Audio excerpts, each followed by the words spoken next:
Ahmad Hossain MP, আপনার কাছে একটু আসতে চাই যে খালেদা জিয়ার অসুস্থতা নিয়ে রাজনীতি হচ্ছে, আপনি কি তা মনে করেন কিনা? আওয়ামী লীগ অনেক নেতাই তা কয়েক বছর ধরে বলছেন, এবং নাকি অসুস্থতা নিয়ে মানে রাজনীতি অসুস্থতা কেন্দ্রিক হয়ে পড়ছে, কি বলবেন? বিএনপি চেয়ারপারসন সাবেক প্রধানমন্ত্রী বেগম খালেদা জিয়া অসুস্থ, কারারুদ্ধ। এটা তো তিনি কারারুদ্ধ হয়েছেন বিকজ অফ করাপশন। এটা কোর্টের বিচারিক প্রক্রিয়ায় তিনি দোষী সাব্যস্ত হয়েছেন। এটা দায়িত্ব গভর্নমেন্ট নেবে না। আর বিচার বিভাগের রায়কে মেনে নিয়ে তিনি কারাগারে গিয়েছেন। প্রশাসনিক ক্ষমতা বলি প্রধানমন্ত্রী, বঙ্গবন্ধু কন্যা শেখ হাসিনা তাকে মানবিক দৃষ্টিকোণ থেকে তাকে বাড়িতে রেখেছেন। এই যে মানবিকতাটা, এটা কিন্তু বিশাল ব্যাপার।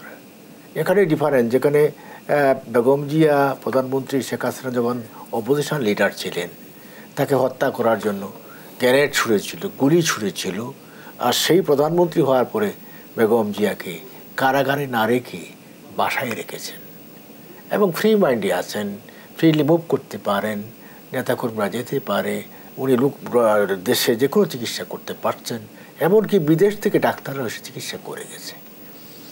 এখন এই যে একটা প্রোগ্রাম কোড না দিলেই চলে না, এটা মুখ দেখানো রাজনীতি আর কি। না হলে তো কর্মীরা বলবে আপনারা কী করলেন, বেগম জিয়ার জন্য কিছুই করতে পারলেন না আপনারা। এই মিটিং করে মিছিল করে এটা কি মুক্তির পাওয়ার বিষয়? এটা তো আইনি প্রক্রিয়া আছে।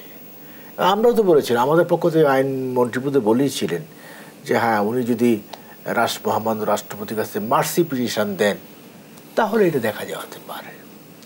তা আপনার জায়গায় আপনি স্ট্যান্ড নিয়ে বসে থাকবেন যে মরে গেলাম তো মার্সি পিটিশন দেব না, তো সরকার কেন আপনার আইন লঙ্ঘন করতে যাবে? এটা রিয়েল কথা। আর আপনার পৃথিবীতে কি এরকম ঘটনা নেই? এই তো আপনার পাশের দেশ দেখেন, দিল্লির মুখ্যমন্ত্রী কদিন আগে কারাগারে ছিল, ইলেকশন সব বেইল হলো, আবার কারাগারে চলে গেছে।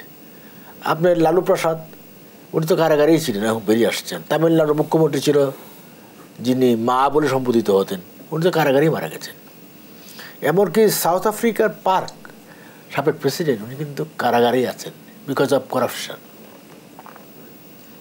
কাজেই এইগুলো দিয়ে রাজনীতিতে না ঠিক হবে না। আজকে যে সমাবেশটি হলো, এখন অসুখ বিসুখ তো ভাই সবার জীবনেই আছে। ট্রান্সপ্লান্টেশন আমি জানি না, আপনি বুঝেন না। লিভার সিরোসিস এটা এমন একটা রোগ, ট্রান্সপ্লান্ট করাও কঠিন। আর ওনার যে শারীরিক অবস্থা এই বয়সে ট্রান্সপ্লান্ট করা সম্ভব না। ওনার এখন হার্টের প্রবলেম।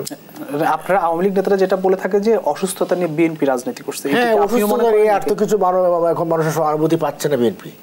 বিএনপির প্রতি পাবলিকের কোনো সহানুভূতি নাই। বিএনপির প্রতি মানুষ annoyed because you are terrorist. সহানুভূতি কাদের প্রতি আছে? সহানুভূতি তো আছে তাদের প্রতি যারা ডেমোক্রেসির পক্ষে দাঁড়িয়ে কথা বলে, সংবিধানের পক্ষে দাঁড়িয়ে কথা বলে, তাদের পক্ষে যারা জনগণের পক্ষে দাঁড়িয়ে কথা বলে। আমাদের প্রধানমন্ত্রী শেখ হাসিনা, তিনি জনগণের পক্ষে দাঁড়িয়ে কথা বলেন এবং তিনি শুধু কথাই বলেন না, ঝুঁকি নেন, মৃত্যুর ঝুঁকি নিয়েছেন অতীতে, তার প্রতি সহানুভূতি আছে। তিনি হারিয়েছেন অনেক, তার পিতা হারিয়েছেন, মা হারিয়েছেন, ভাই হারিয়েছেন, ফ্যামিলি মেম্বার সব তো হারিয়েছেন। তখন তো মানবিকতার কথা শুনি নাই। যে রহমান তো পাওয়ার টেক ওভার করেছে, কই বঙ্গবন্ধু হত্যার বিচার করেছিল? উপরন্ত বঙ্গবন্ধুর কিরাসদেরকে রক্ষা করেছে। বেগম জিয়া বঙ্গবন্ধুর 15ই আগস্ট আসলে উনি জন্মদিন পালন করতেন, জন্মদিন পালন করে উনি তার একাত্মতা ঘোষণা করতেন, মেসেজ দিতেন কিরাসদের কাছে, অতীতে আপনাদের সাথে ছিলাম, এখনও আছি, সামনেও আছি। এবং এই উনি রশিদকে পার্লামেন্টে এনে অপোজিশন লিডার বানিয়েছে কে? বেগম জিয়া বানিয়েছেন। যে এই সমস্ত ঘটনাপ্রবণ রাজনীতিতে পলিটিক্সটাকে আপনার প্রাচীর যে গড়ে তুলেছে 15ই আগস্ট আর 21শে আগস্ট, এই প্রাচীর থেকে বেরিয়ে আসা কঠিন। একটি ছোট্ট করে যদি একটু উত্তর দেন যে রাজনীতি এখন পাল্টাপাল্টি বক্তব্যের মধ্যে সীমাবদ্ধ বা পাল্টাপাল্টি সমাবেশের মধ্যে সীমাবদ্ধ? রাজনীতি মানে কি? রাজনীতি তো হলো পক্ষ প্রতিপক্ষ থাকবেই, এখানে পাল্টাপাল্টি তো হবেই। পাল্টাপাল্টি বক্তব্যের মধ্য দিয়ে আপনার জনমত তৈরি করে যে দেখলাম আপনার দেশের স্বার্থ নিয়ে, জাতীয় স্বার্থ নিয়ে কি দলগুলো ঐক্যবদ্ধ হতে পারে?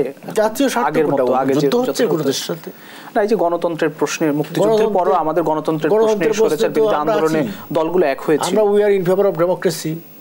আমরা মুক্তিযুদ্ধের পক্ষে আছি। যারা ডেমোক্রেসির পক্ষে নাই তারা সন্ত্রাসের পথে যায়, যারা মুক্তিযুদ্ধের পক্ষে নাই তারা জামাতের সাথে অ্যালায়েন্স করে সাম্প্রদায়িক রাজনীতিতে যায়। মৌলবাদের রাষ্ট্র গঠন, মৌলবাদকে এস্টাবলিশ করতে যায়। সুতরাং সেখানে একটু প্রবলেম তো নাই। এখন কি ট্রাম্প আর আপনার আমেরিকার যে প্রেসিডেন্ট জো বাইডেন তারা কিন্তু বিতর্ক করেছে, তার দেখলাম যে তারা বিতর্ক শেষে করমর্দনও করে নাই। আর তারা কিন্তু আমাদের শিক্ষা দেয় ডেমোক্রেসি, মানে এই যে কাটছি সৌজন্য এটা কিন্তু করে নাই, দুজন দুদিকে বেরিয়ে গেছে, করমর্দনও করে নাই, এমন ফাইট হয়েছে। তাহলে কি বলবেন সেখানে ডেমোক্রেসি নাই? এই যে আপনার কংগ্রেস এখন অপোজিশনে গিয়েছে, আপনার এখন বিজেপি আবার ক্ষমতায় এসেছে, নরেন্দ্র মোদী প্রাইম মিনিস্টার, সেখানে কি টু শব্দটি হয়েছে ইলেকশনের পরে বলেছে নির্বাচন নিরপেক্ষ হয়নি? কি সহনশীল পরিস্থিতি কি আছে এখন? এটা কি ভারতের ডেমোক্রেসি একদিনে গড়ে উঠেছে? একদিনে গড়ে ওঠে নাই, এটা প্রক্রিয়াগত ব্যাপার, দীর্ঘদিনের প্রক্রিয়ার মতো দিয়ে। যেমন আপনার কংগ্রেসের নেতৃত্বে অ্যালায়েন্সের এমপিরা শপথ নেওয়ার পরে বলেছে, এই পার্লামেন্টের সামনে দাঁড়িয়ে বলেছে যে আমরা দেশের গণতন্ত্র সংবিধানকে আপহোল্ড করব, সংবিধান রক্ষা করব। আর আমার দেশের অপোজিশন, রাস্তার অপোজিশন বিএনপি বলে সংবিধান ভাঙতে হবে, সংবিধান ক্রাশ করতে হবে, ডেমোক্রেসি ক্রাশ করতে হবে, এট এনি কস্ট শেখ হাসিনাকে উৎখাত করতে হবে। This is not a boys of democracy, this is a boys of violence.